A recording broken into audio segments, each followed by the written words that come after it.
Shining the Light with IUMC welcomes you to another Meditate at 8.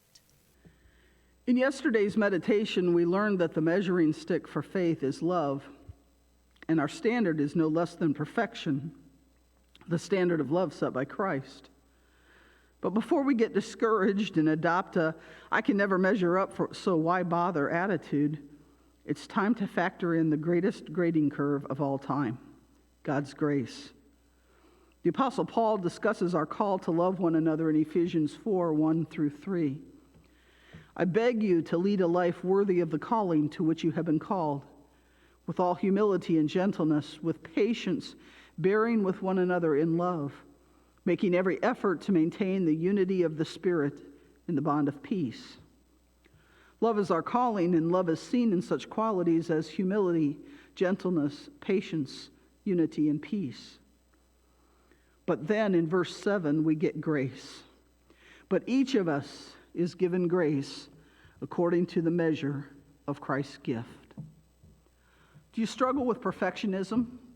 Do you too often focus on what you're lacking rather than how you're improving? I wonder if, when it comes to love, God didn't set an impossibly high standard for us on purpose.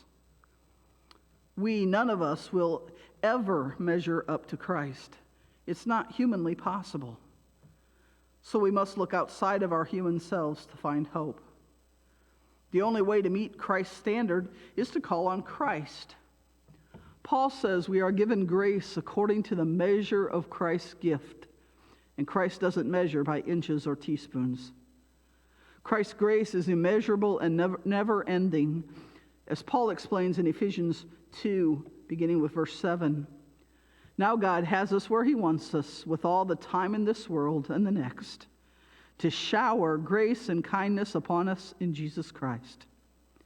Saving is all his idea and all his work. All we do is trust him enough to let him do it.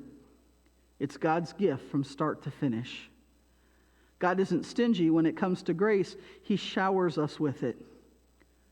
What does God's grace mean to you? Have you really accepted that God's grace covers any faults and shortcomings you see in yourself? Understanding that Christ will always give you more grace, how can you show yourself grace?